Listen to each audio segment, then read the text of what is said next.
একটা মেয়ে যে স্বামীর সম্মান বোঝে না সে কিসের স্ত্রী? একটা মেয়ে যে স্বামীর সম্মান বোঝে না সে কিসের স্ত্রী? আর সবার একটাই সমস্যা, আমার স্বামী ভালো না, আমার স্বামী ভালো। তার ধারণা যে তার স্বামী ভালো না, বাকিদের সবার স্বামী ভালো। নবী সাল্লাল্লাহু আলাইহি ওয়াসাল্লামের সামনে যখন কোনো মেয়ে এভাবে র্যান্ডমলি স্বামীর নামে অপবাদ দিত, মিথ্যাচার করত বা অভিযোগ আরোপ করত, আল্লাহ নবী সাল্লাল্লাহু আলাইহি ওয়াসাল্লাম রাগ হতেন। সে আপনার ভরণ পোষণ দেয়, আপনাকে খাওয়ায়, আপনাকে পড়ায়, আপনার সিকিউরিটি দেয়, আপনার সম্মান রক্ষা করে, সারাটা জীবন আপনার জন্য একদম তেজপাতা বানায় ফেলে দিল। এখন বলছেন স্বামী ভালো না। মেয়েদের দিনদার মেয়েদের মধ্যে যে পরিমাণ স্বামীর প্রতি অশ্রদ্ধা, অসম্মান আর কটুবাক্য, সম্মানহানি, গায়রতের খেলাফ কাজ করার যা দৃষ্টান্ত আমাদের সামনে আছে, আর বেদিনদের ব্যাপারে বলার তো আমার ভাষাই নাই। মনে করবেন না যে কেউ মাদ্রাসায় পড়লেই একদম দুধে দেওয়া তুলসী পাতা হয়ে যায়, না, ভুল ধারণা আপনার, কখনো নয়। আমরা নিজেরা নিজেদের চরিত্র পবিত্র রাখবো, ইনশাল্লাহ আল্লাহর কাছে পবিত্র মেয়ে চেয়ে নিব। একটা মেয়ে যে স্বামীর সম্মান বোঝে না সে কিসের স্ত্রী? একটা মেয়ে যে স্বামীর সম্মান বোঝে না সে কিসের স্ত্রী? আবার একটা স্বামী যে তার স্ত্রীর সম্মান বোঝে না সে কিসের স্বামী? সমস্যা, আমি ইসলাম এবং পারিবারিক জীবন নিয়ে আমার ভিতরে এত কথা জমে আছে, এটা বলতে গেলে আমার 3 ঘন্টা সময় লাগবে। তবে আমি আলাদা করে এটা নিয়ে একটা লেকচার দেবো ইনশাল্লাহ। কিছু কিছু বিষয় আপনার চেয়ে আমার বয়স কম হতে পারে, কিন্তু এই বিষয়গুলোতে আমার অভিজ্ঞতা আপনার চেয়ে 10 গুণ বেশি আছে। আর একটা ভুল তো জীবনে করতে যাবেন না, সেটা হলো যে ফ্যান্টাসিতে ভুগে অতিরিক্ত দায়িত্ব নিতে যায় না। ফ্যান্টাসিতে ভুগে অতিরিক্ত দায়িত্ব নিতে যায় না, তাহলে দিন থেকে আপনি বিচ্যুত হয়ে যেতে পারেন।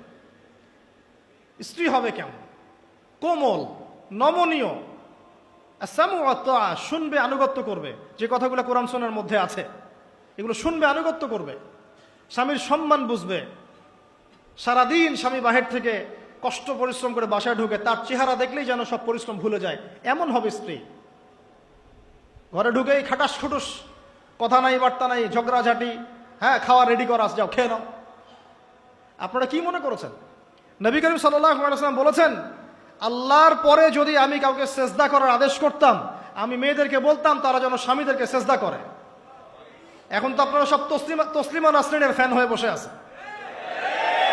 ওরা আপনাদেরকে ব্রেইন ওয়াশ করে দিয়েছে। সব ক্ষেত্রে সমান অধিকারের কথা আপনাকে কে বলেছে? কোন কোন ক্ষেত্রে আপনাকে অগ্রাধিকার দেওয়া হয়েছে।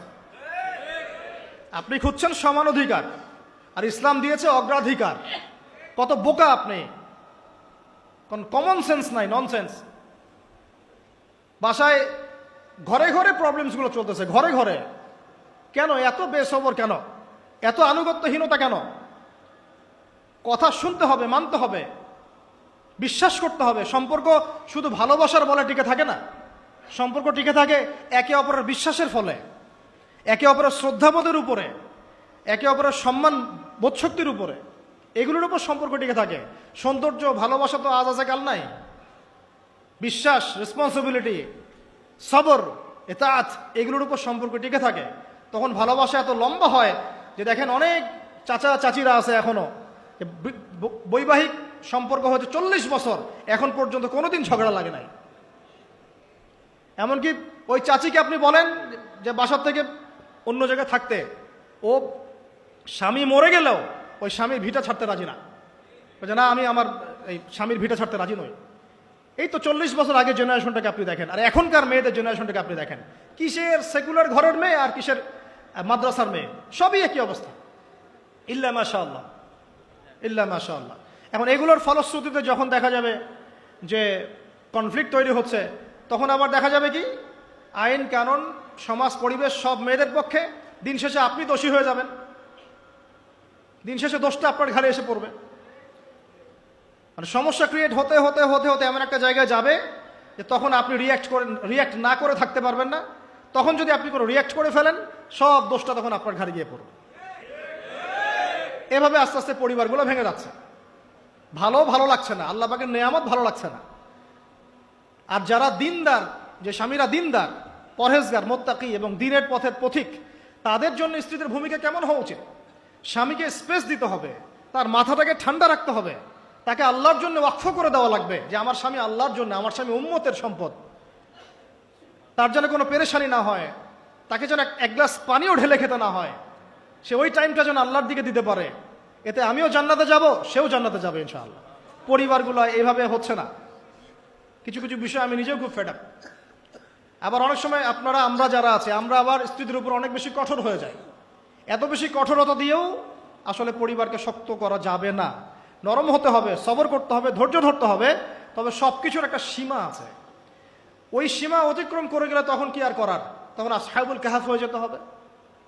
আসহাবুল কাহাফ, নিজের কবরের ফিকির নিজে করি, নিজের পথ নিজে বুঝি, কিছু করার নাই। তো যেখান থেকে এখানে আসছি ভাই, আমি অনেক লম্বা সময় নিয়ে ফেলতেছি, আপনার কি বিরক্ত হচ্ছেন? আচ্ছা, এই যে আল্লাহর সৃষ্টিকে বিকৃত করা, এই যে আমি আপনাকে জেনারেশনের ক্রমবর্ধমান অধঃপতন দেখাচ্ছিলাম। প্রিয় ভাইরা, জাহেলিয়াত থেকে এতদূর পর্যন্ত এসেছি, এখন আমি আস্তে আস্তে খালি শেষ করে দিব, জাস্ট পয়েন্টগুলো মিলিয়ে নেন। ওই শিরক এখনকার বিশ্বে আছে কি নাই বলেন? আমি একটা একটা করে বলছিলাম যে আপনার এডুকেশন, আপনার ইকোনমি, আপনার পলিটিক্স, ওয়ার্ল্ড অ্যাফেয়ার্স এবং সংস্কৃতি, এই প্রত্যেকটা সেক্টরেই সেই শিরক এখনো বিরাজমান আছে। এবং কোনো কোনো ক্ষেত্রে ধর্মের মধ্যেও সেই শিরকটা বিরাজমান আছে। অনেক মুসলমান কবর পূজা করে, অনেকে মাজার পূজা করে, অনেকে দেখা যায় যে তাকদীরকে অস্বীকার করে। অনেক মুসলমান আছে আল্লাহর হালালকে হারাম করে নিচ্ছেন, হারামকে হালাল করে নিচ্ছেন। টিয়া পাখি দিয়ে ভাগ্য পরীক্ষা করেন, আংটি পরেছেন একটা, মনে করেন যে এটার মধ্য দিয়ে আমার রোগ ভালো হয়ে যাবে। এই একটা বালা পরেছেন, ভয়ে ভয়ে খোলেন না, কেন? খুললে পরে যদি আমার কোনো অকল্যাণ হয়। এটা শিরক, শিরক না এগুলা? এই যে টিয়া পাখি কিছু উদ্বোধন করতে চান, পায়রা উড়াই দিচ্ছেন, শুভ। ওর মধ্যে কিছু শুভ? ওটা কি শুভের লক্ষণ? আপনি জন্মদিন পালন করেন, বলেন শুভ জন্মদিন, কে কে জানে ওই দিনটা আপনার জন্য শুভ না অশুভ?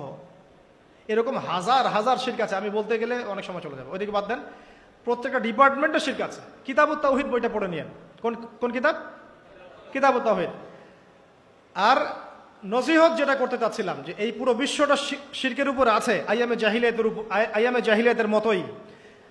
এই সেক্টরটা সবচেয়ে বড় শিরকের মধ্যে আছে। কোন সেক্টরটা?